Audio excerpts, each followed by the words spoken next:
it's always easy, and people love to do it, to come up with reasons why something can't be done. And I think a really strong product person can push through some of that resistance, or whatever you might want to call it, to try and solve some of those problems, and just have some like belief and resilience. So that's what I try and do as a leader. I'm always trying to just encourage people that anything is possible. Hello and welcome to CPO Stories, where I take the opportunity to speak to the UK's biggest and best executive product leaders, as well as some of the upcoming stars of the future. On this episode, I'm delighted to welcome Hannah Kershaw. Hannah started out working in marketing before spending a couple of years in e-commerce, and then seeing the light and taking her first product management role at GoCompare, moving up through leadership and finally stepping into the CPO hot seat at Domestic & General, a leading provider of appliance protection, repair and replacements. Now, maybe you've not heard that name before, but any time I talk to someone from a 100-year-old billion-pound company, you'd better believe I'm going to go for full coverage and not skip the small print. Hannah, thanks for coming. Welcome to the show. Thank you very much. It's great to be here. It's exciting. I'm looking forward to digging into all things appliance repair, which is a sentence I didn't think I was going to be saying until a little bit recently, but I'm excited to dig into it. But let's talk about that a little bit. So Domestic & General, I kind of gave the top line just now, but anyone can Google that, and it's kind of what it says on the website. And we've talked about it a little bit before as well. Obviously, you and I met at that event a few weeks ago, the AI event. But how would you describe Domestic & General's mission and what the company does to the general public? So I always start off by describing the company as the biggest company that you've never heard of. I think when I started talking about the role, thinking about joining the company, I was a bit like, I sort of know the name. It like rung a bell. I wasn't quite sure, but then obviously, you do your research and you get to know and understand what the company does, and it's really rather big. I mean, we've already said it's a £1 billion company. We've got 6.5 million subscription customers over 12 markets. So we're in the UK, we're in some European countries like Spain and Germany, Italy, and others. And we're in the US, which is a sort of target growth market for us in the US. We do over 2.5 million repairs a year. There's some stat which I'm sure I'm going to get wrong. Now I'm talking on a public podcast, but it's something like we're only second to British Gas and whoever do the phone networks in terms of how many homes we're in the UK. And so, to over 2.5 million repairs, 500,000 replacements. So just gives you an idea of the scale that we have the input that we have to people's lives and keeping the things in their home in working order. So, that sort of customer scale is really quite appealing to me. Yeah.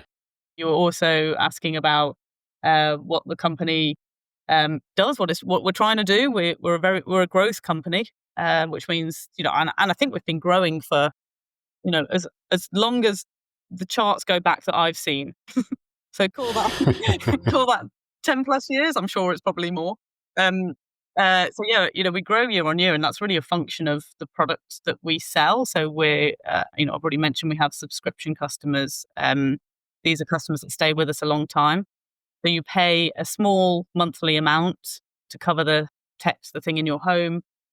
And if you need us, then we're there to repair, or in the worst case, replace the item. Our story is that we're a growth company.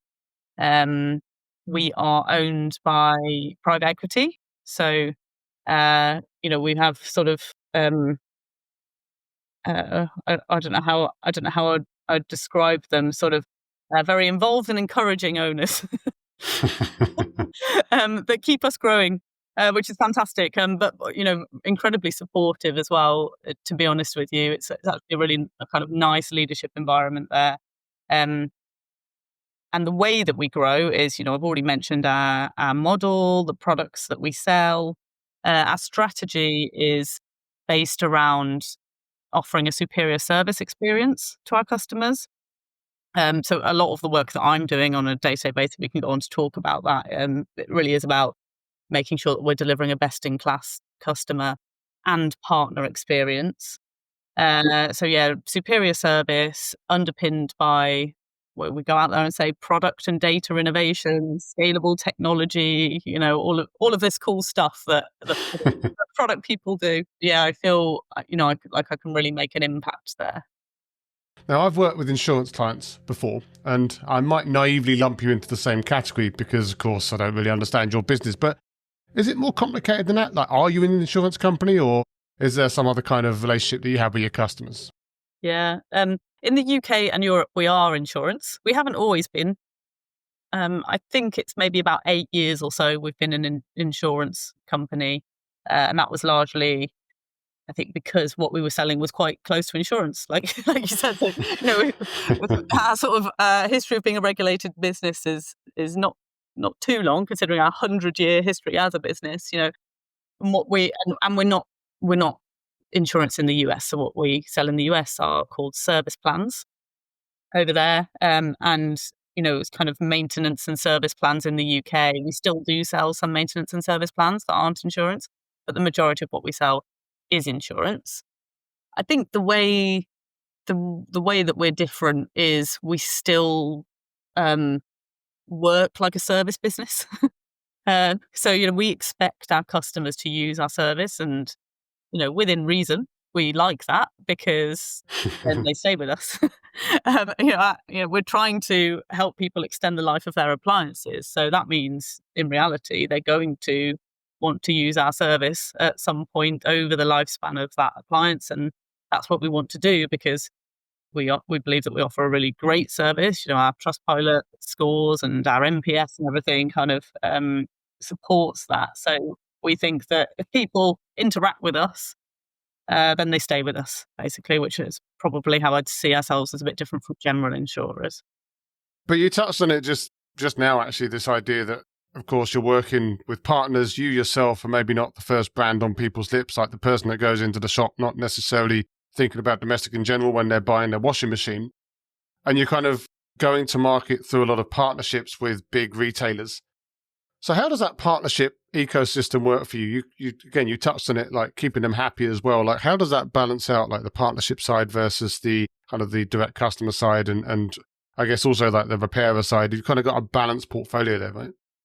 Yeah, exactly that. They're all customers or users. Yeah, we distribute through retailers and also through the manufacturers themselves. So the way that you might buy our cover is you might go into Argos, or you might go to AO, John Lewis. They're all partners of ours. But also, when you buy a machine, or so for example, I always go to a washing machine. I'll choose dishwasher this time. So you buy a dishwasher, you buy a dishwasher. It's got a sticker on it saying, call this number or go to this website to register your appliance. We run that registration scheme. So it's actually us that answers the phone on behalf of whoever the manufacturer is. And also, we do their websites and everything as well. So we're kind of, we're working under their brand for the distribution of the plans. We do have, in the UK anyway, we have quite a large direct business, and that's because our brand to some people is known. So yeah, but that's a little bit more kind of organic business in that we don't do above the line marketing or really much marketing at all. They're people who they know our service and they like it, so they come and buy more from us. Isn't there a little bit of you though that sits there kind of begrudging them the credit for, being the people that kind of get all of the kind of the flashy stuff, and they're the ones that the customers hear about? Or are you kind of okay with being like the powerhouse behind the scenes that enables it all? Yeah, great question. I'm not. So they have loads of customers, basically, and I know that it's quite hard to acquire customers, particularly how we are at the moment, cost of living crisis, all the rest of it. So, actually, from a pure business perspective, it's the best business model, really. And you can access these brands who have loads of customers who are buying things that already buying something which is aligned to the product that you want to sell. So that's really perfect. What it does bring from from my role perspective, is quite a lot of complexity because you have to work through others and have to persuade them to do a thing and that it's the right thing to do on their website or whatever it might be. And also, when we're providing services or websites or whatever to them, we then have to cater for quite a lot of complexity, and different people want different things. And we really don't want to do like hundreds of bespoke things. We'd rather do one thing that's more dynamic to the brand. There always has to be an element of pragmatism in that. So that's a bit of a balance. But so that's, anyway, back to kind of where we are in the ecosystem. That's how we distribute our products. But the way that we service our products is through third parties as well. So we don't actually, unlike British Gas and the others, we don't actually employ any engineers, as in, the people, technicians, they call them in the US, people that go into your house and fix stuff. We don't employ any of those directly. So we do that through partnerships as well. And our partnerships on that side are also the manufacturers in a lot of cases. So, while there might be a product that's distributed through Argos, let's say a Hotpoint washing machine, we will then try and get Hotpoint to the manufacturer to go and repair that, because they're more likely they have a better success rate. They know the item. They're more likely to have the parts on their van. They're more likely to fix it first time. So, we kind of work with the manufacturers on both sides, on both distribution and repair. We work with the retailers on the distribution side, but also on the replacement side as well. So, you could. It just gets quite complicated. But we also have partnerships with lots and lots of independent repair networks. So if you're living in a remote area of Scotland, there might be only a couple of people that can come out to you, and they're more likely to be independent people. So we have them hooked up as well. So we have this huge repair network. Now, this is where I ask you then, and I'm almost frightened to ask you, like what product management looks like at that organization, right? Because what you've just described with a kind of 8-dimensional tesseract of a marketplace, all these different partners, and obviously the direct-to-customer stuff, the stuff that the digital experiences that you've got to pull together, potentially with customizations, depending on like the needs of the people that are actually in front of the customers. There's the kind of the services on top that you talked about. There's getting it all aligned and making sure that you're kind of doing it all and keeping that growth going.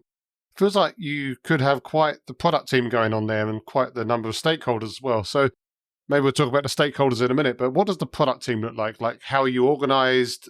How big is the team? Like, what does that look like at your company?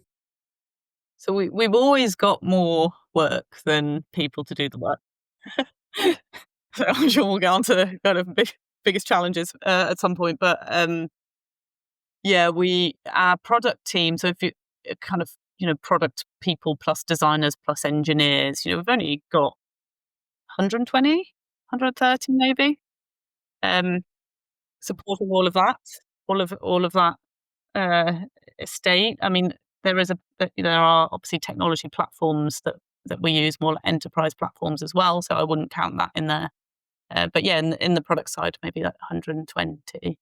And it's been a journey in the way that we organise ourselves, to be honest with you. I mean, I've been there 3 years now doing this. I started off, which I do believe was the right decision at the time, was forming more around, like how Deliveroo and those, they have kind of a team around riders and a team around customers, and so started off more like that, which I think was the right call, because basically I put a team on the consumer experiences, and then or tribe, and then another tribe, gang, whatever you want to call them, on the B2B products, which was, I think, the right thing to do from a stakeholder perspective, because it's been a very client-led business. We call them clients, which is a bit back to front, but our partner-led business.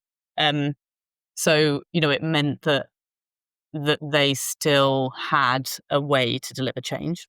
Well, but also what we've been doing over that time is essentially consolidating and standardizing the offerings that we have out there. And redeveloping stuff in a way that we can very quickly get, say, a new partner live on our technology stack. So that's been a big focus for us, and I'm really pleased to say that we've kind of, I think we're there or thereabouts there with that now. And quite recently, we've done another evolution of how we organize ourselves into be a bit more domain based. So we've got a gang now around sales or growth, actually, we call them, and another around the in-life experience. So it's more like the classic acquisition and retention. So we're more aligned to that now, which is right now for the phase of where we, as in that's correct for where we are now and where we want to get to. So yeah, it's an evolution for sure.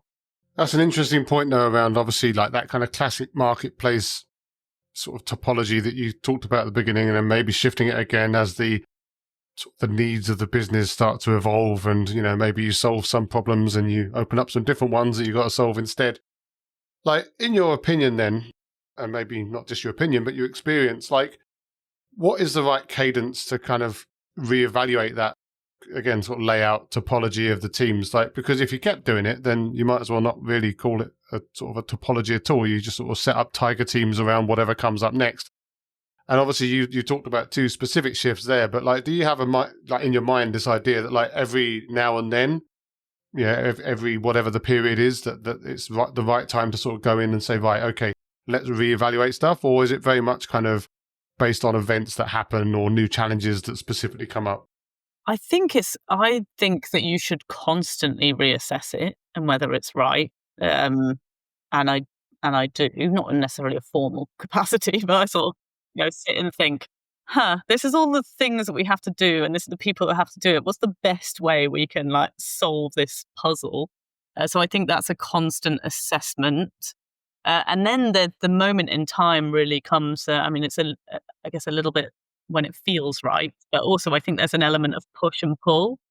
So in this particular change that we've just made, a lot of the engineering team were calling out and saying, we notice that in the consumer side and in the B2B side, there's a bit of we're trying to tackle the same thing. We're trying to solve the same problem. Wouldn't it be more sensible if we worked together? So obviously, you listen to that and to those people, and try and think of a way to solve that problem. Because at the end of the day, all you're trying to do is make everybody's lives easier. Trying to do things in the most efficient way possible that removes dependencies and stops people getting in each other's ways, and means that you don't have to duplicate work. So yeah, I guess it's a constant assessment and bringing in feedback. Yeah, that is an interesting point around dependencies. And obviously there's this kind of vision of product management, everyone sitting there in their own specific, empowered, sort of dedicated teams that all have their own problem spaces and kind of operate independently and however they want. There's no kind of micromanagement or top-down anything, kind of your Marty Kaganometer that we're talking about.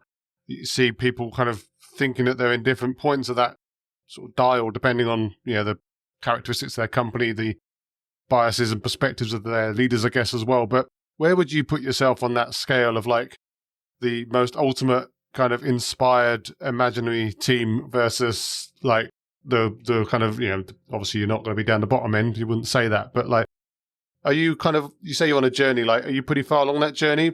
Or do you feel that there's still work to do to kind of evolve product practices, like not necessarily the specific way that you lay yourself out, but more like maybe the approaches and the principles that you bring towards it?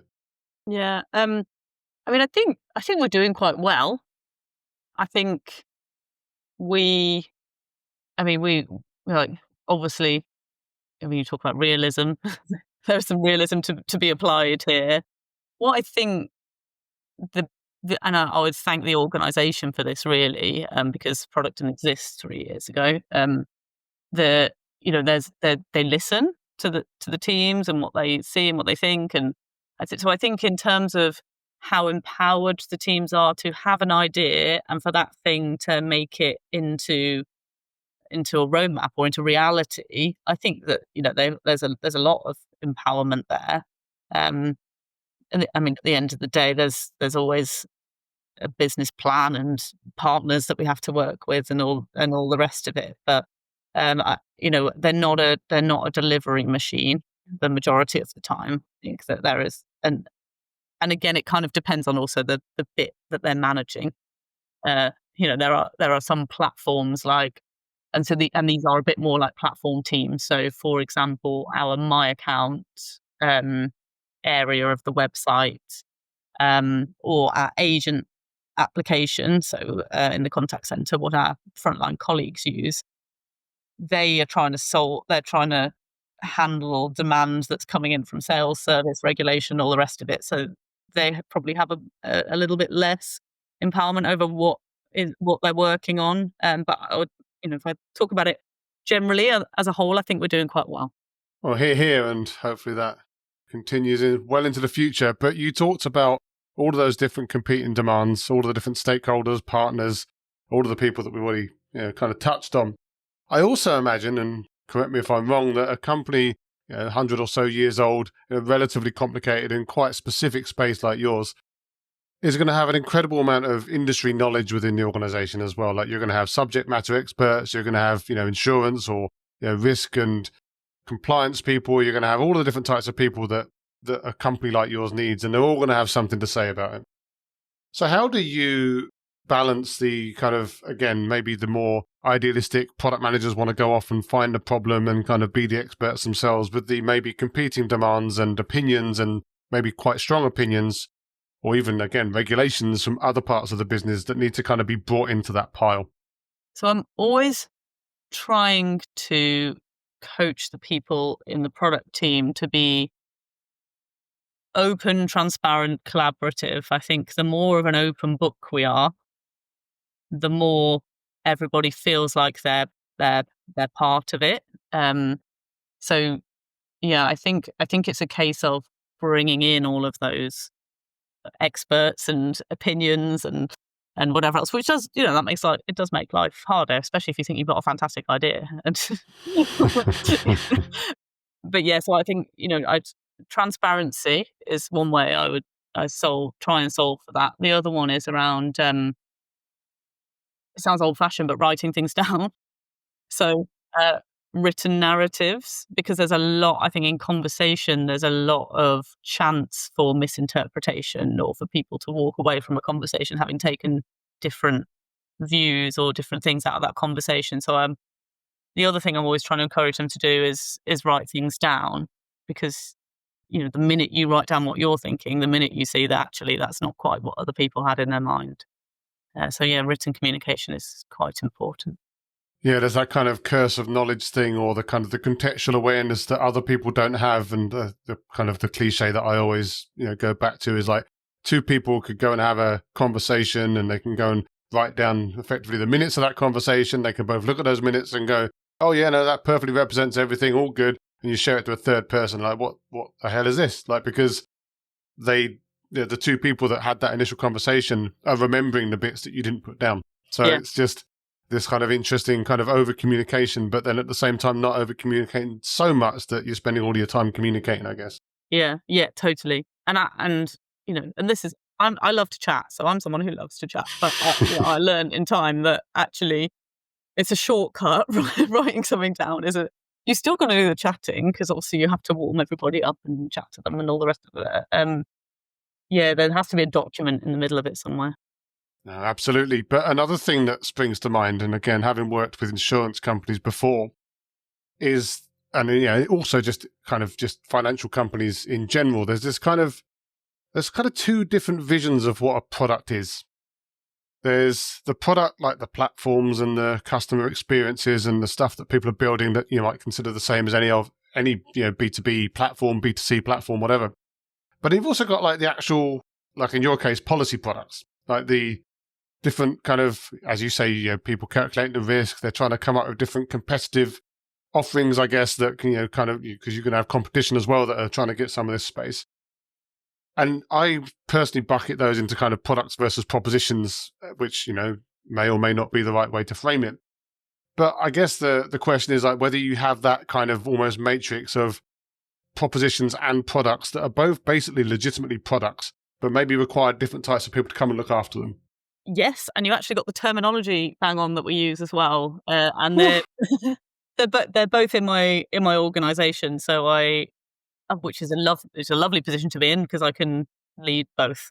So yeah, I have a propositions team who they manage the kind of propositions portfolios. So an example of that might be gadget care. Another one might be appliance care, and heating care. All the obvious things. So yeah, they look after the profitability, making sure the customer gets enough value from them. So there's quite a regulatory angle to that role.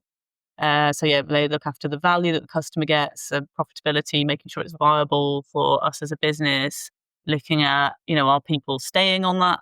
Do we retain them on that product? And yeah, so that's what the propositions team are doing. And then the product team are probably more like the product that you talk to other people about on this podcast, which are more the technology product side. I'm lucky enough to have both. Does that mean though that there's again, because you might have different types of people with different backgrounds and different skill sets that know those areas, as well as anyone, is there a lot of movement then between those two, or do you kind of see them as different types of role that maybe require different types of people to come in and excel at those? No, I think the skill set can be transferable for sure. And I think we've had one person move from one type of product to the other type of product. So I wouldn't say that there has been a load of movement, but there can be. Yeah. So yeah, I don't see the skill sets as being hugely different. I mean, it always helps on the technology product side to have experience with working with engineers and just know the process of building technology, but it can be learnt. So yeah, they can be transferable. Yeah, it reminds me, once I was in an interview back when I was still taking full-time work, and the CEO was like, "Well, I understand you've never really worked in this space before. What would you do about that?" And I'm like, "Well," I pretty much said, "Well, that's true, but I can read." Well, words to that effect, because there's always information out there more than ever these days, I guess. And I've actually, in my time, coached people that have had that kind of strong actuarial background that then wanted to move into basically product leadership, like the other type of product.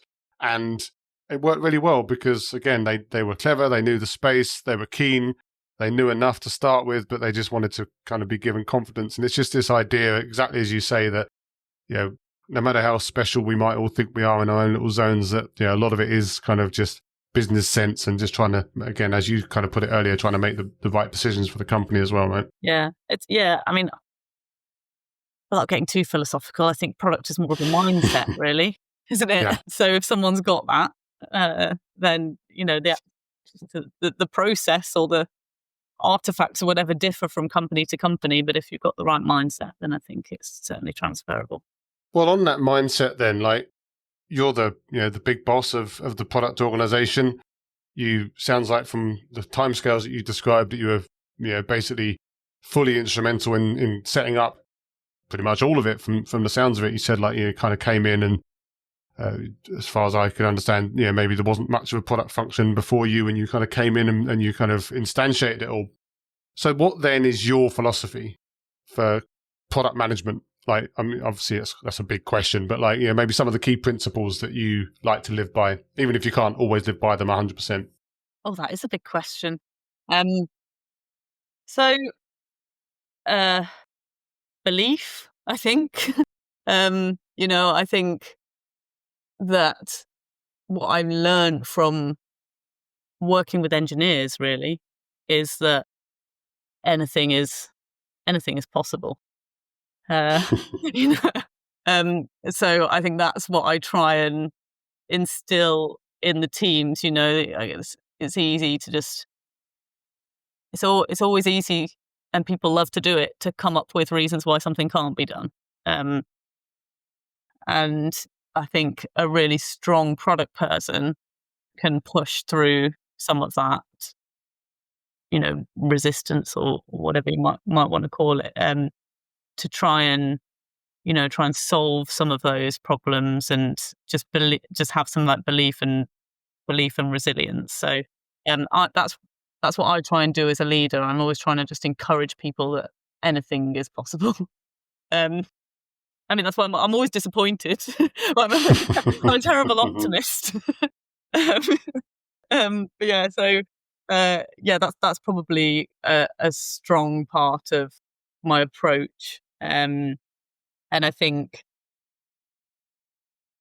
the other bit really is around how would I summarize it? Maybe like simplifying complexity. So there's a lot of joining of dots to do, I think, as a product leader. You have a lot of context. You have, which is fantastic. It's amazing. You've got like the business context, and you've got the customer context, and you've got the technology capability context, and your job is kind of in the middle of that to try and join the dots and turn that into a bit of a strategy and a bit of a story. So yeah, kind of simplifying the complexity there, instilling belief in people so that they then push boundaries. Maybe that's how I'd summarize my philosophy, which I've never been asked to do before. 100-year-old company, there is a huge amount of debunking myths. Everything has been tried before, and that's totally great and fine. Nothing. I would say ideas are easy because they are. I'm sure that nobody's. I'm sure some people are geniuses, but you come up with a great idea, and someone's like, "Yeah, we just we've been trying to do that for 5 years." I'm like, "Okay, cool, yeah." But it's more like the way that you do the thing, or like how you solve some of those challenges. So it's not necessarily the idea, but it's like turning it into reality. That's the difficult bit, but also that's the part where product, I think, they step in. So I was chatting to someone earlier actually who said something along the lines of, they've got a company that they sometimes think a little bit too hard about like how product led they are versus actually delivering the outcomes that they need to do. Like they spend almost more time worrying about how they're doing the work than that they're doing the work. Now, I'm not going to say for a second that people shouldn't aim to be or aspire to be product led and try and hit as many of the kind of the classic piece of advice as possible. But I'm not sure if that's something that you feel has ever happened, to you at your current place or in previous places, and maybe we can kind of anonymize it to protect the guilty. But have you ever found a way to try and get that balance so that you can sit there and inspire your team to do their best work, whilst maybe kind of calming down some of the things that maybe they didn't get to do yet, and stopping those being a distraction because they just maybe wouldn't work, or they wouldn't work yet in your context? Yeah, I don't actually, to be honest, I don't have a lot of that. Talking about the sort of the right way to do product. I think if anything, it's a little bit the other way around sometimes. That people get into delivery mode, and you're trying to push them out of delivery mode and sort of going back to going back to product basics. Particularly when you're running so fast, which we are as a business. I said we're a growth organization. It's a great place to be. Because there's so much opportunity on the table, but there's, we're running so fast at it and trying to catch a break, to have a little pause sometimes to do more of the discovery. That's the bit that I'm trying to push them to do a bit more. But yeah, like I said, I think it's a function of the environment. So, I don't have a lot of product idealistics. Is that a word that I've just made up? Ideologues, I guess. Or... or maybe they're complaining to somebody else, but they're not really complaining to me. Oh, fair enough. I guess that's a good problem to have in some ways, and again, something to work on in other ways, because again, exactly as you say, you don't want to get dragged too far in either direction, right? But again, you're the head of a fairly complicated sounding organization, lots of different stakeholders, and I guess also you've got the leadership level stuff to do as well. Like you've got to represent your function at an executive level as well. How do you approach doing that with an organization that maybe, like as you say, maybe product wasn't like a big thing in the past? You've made it a much bigger thing now. Maybe there are some people that are still on a journey themselves, like at a leadership level, to kind of understand what product brings to the table and some of the benefits of doing this sort of thing. So how do you sort of sell the value of product as a practice at the executive level?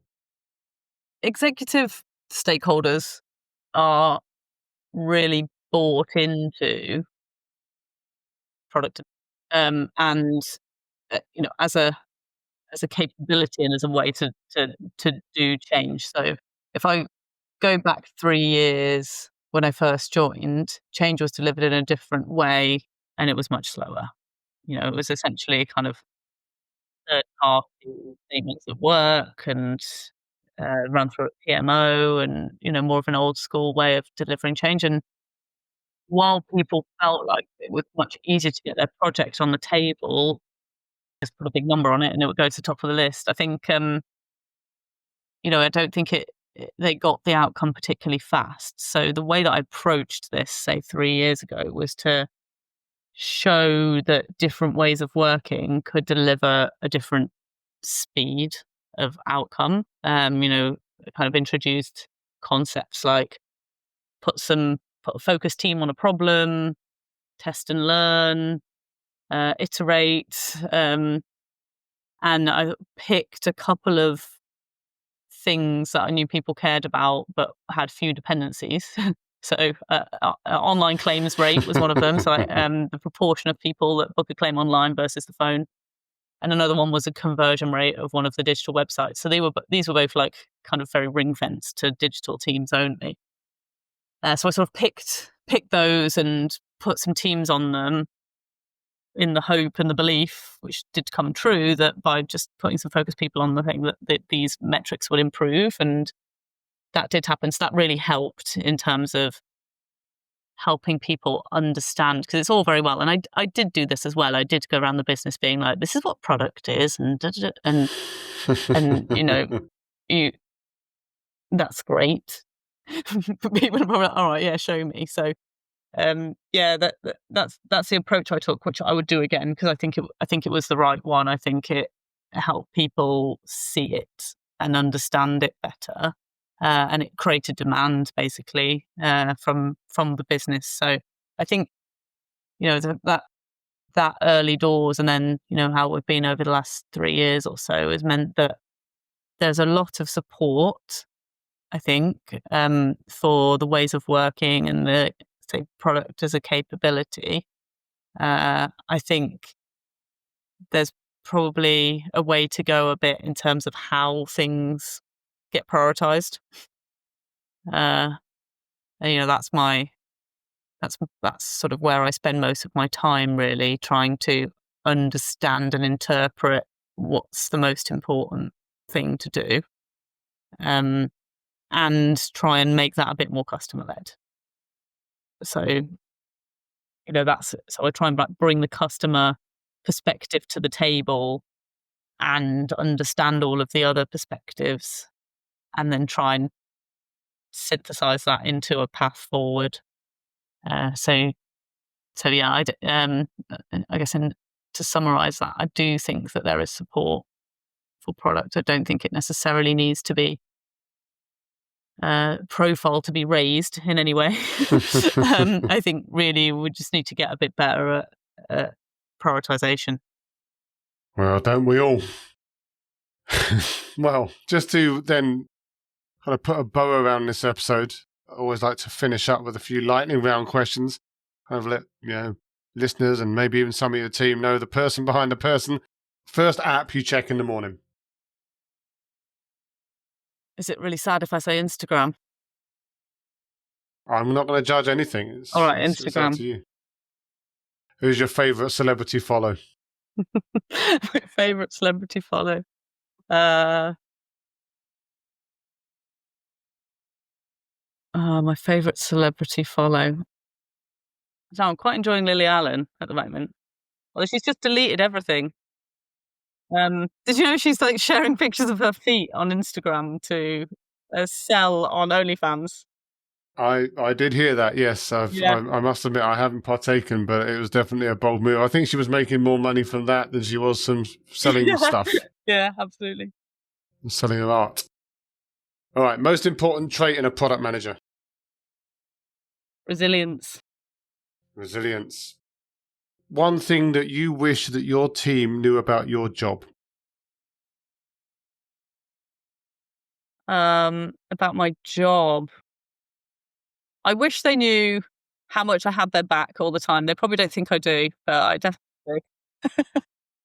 Oh, I'm sure they do. If you could have dinner with any famous figure, alive or dead, who would it be and why? I'm going to say her name wrong, but Miriam Margolyes. Is that how you pronounce her surname? You know who I mean. I know him. Hilarious lady. Yeah, her. I just think it'd be hilarious. Yeah, no, I think it was always good watching her on panel shows and stuff. Certainly a feisty one. Just like Lily Allen, another feisty one. I like feist. Feist is good. Do you think? Says something about me. Yeah, would you consider yourself feisty? Yes, 100%. Yeah. Most underrated tool in a product manager's toolkit. Word. Microsoft Word, writing things down. Does it have to be Microsoft Word? Can they use a Google Doc, or is that just a company policy thing? No, they can use whatever they like, so long as it's in words and not pictures. Oh, there you go. Well, yeah, does it go through the whole kind of Amazon working backwards thing there as well, couldn't you? If you had to start your career over, what would you do differently? I wouldn't. Ooh. Everything exactly beat perfect? Well, I didn't. I think if I'd have tried to get here by now, it probably would have been too contrived and I wouldn't have been able to do it. So I've had a nice sort of organic path, which I'm very grateful for. So I wouldn't change it. Absolutely. I guess the advice there could be grasp your opportunities when they come up. Exactly that. Yeah. Yeah. Maybe that. Yeah. Maybe that's my bit of. Maybe that is my bit of career advice. Yeah. Don't try and plan too hard. Just look out for the opportunities, and you never know where they might take you. Absolutely. Well, speaking of opportunities, why should product people work for Domestic in General? Because of, I think that's exactly it, the opportunities. We're in a growth phase, and have been for a very long time, with lots and lots of customers, so much to do, that there's absolutely something where you can make an impact. We're picking more from multiple £1 million opportunities rather than, making a few dollars here and there. So that's quite exciting. The size of the prize is large. Exactly. Do you get free refrigerator cover as part of the package? Yes. Well, there you go. What more reason do you need? Although most of us choose boiler cover because it's more expensive. Yeah. Okay. Yeah. Fair enough. You got to put your. You can choose your fridge if you want, but you do get a free plan. There you go. You got to put your chips on the right part of the table, otherwise you just leaving money on the table, right? Now, you said to me before that you're really bad at LinkedIn, but at the same time, if people do want to come and connect with you or reach out, find out more from you, find out more about the company, where are the best places for them to do that? Oh, I am bad at LinkedIn, but I think LinkedIn has to be the answer, really. And I will try my best. Because I'm on Instagram too much, clearly. There you go. They can come and follow you on Instagram maybe not start showing pictures of their feet. That would be a bit weird, but well, I'll put it into the show notes anyway. You never know. Maybe someone will come across and try and find you. Maybe we take out a plan. Anyway, Hannah, thanks very much for coming on. Obviously, it's been a pleasure. All I can do now is thank you for sharing your story. Oh, thank you. It's been a pleasure.